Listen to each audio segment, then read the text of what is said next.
You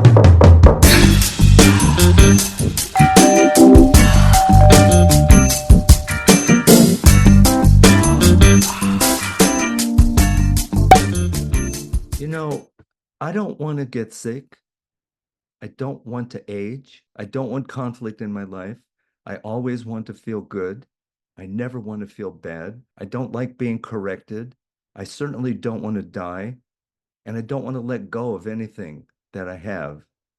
And I only want things to get better. And so here I am in a world where that's so iffy to to expect or think that that's going to happen.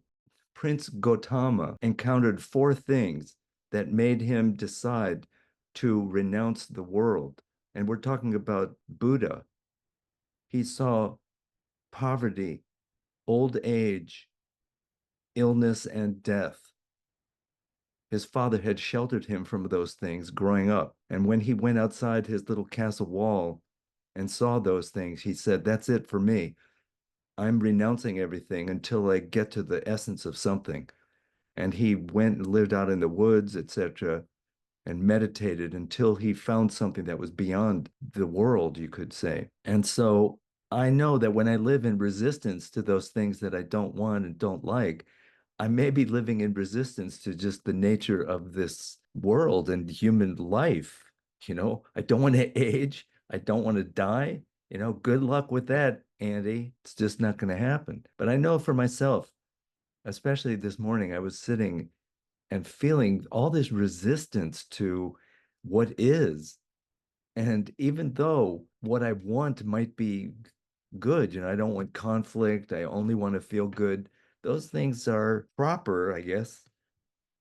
But resistance never helps. There is this thing called resistance training, right? That's what weight training is all about. The only way to get strong is when your muscles have resistance and they get tired. Well, duh, isn't that the way of the world?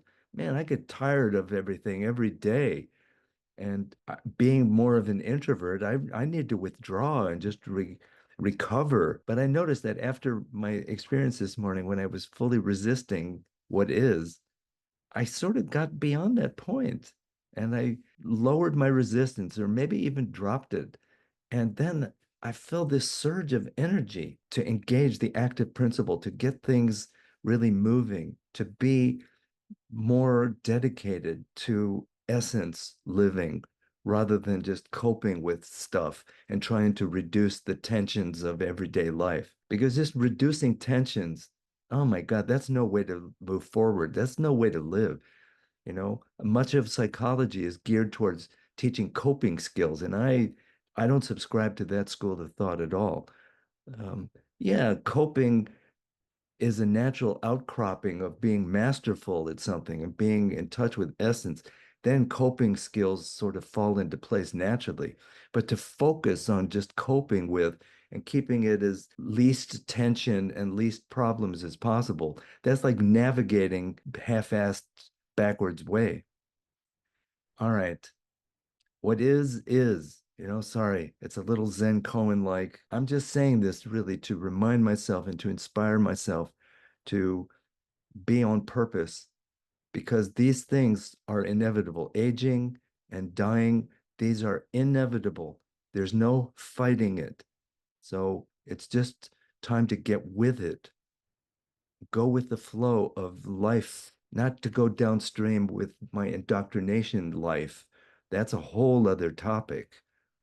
And that's not freedom. Okay. Love you.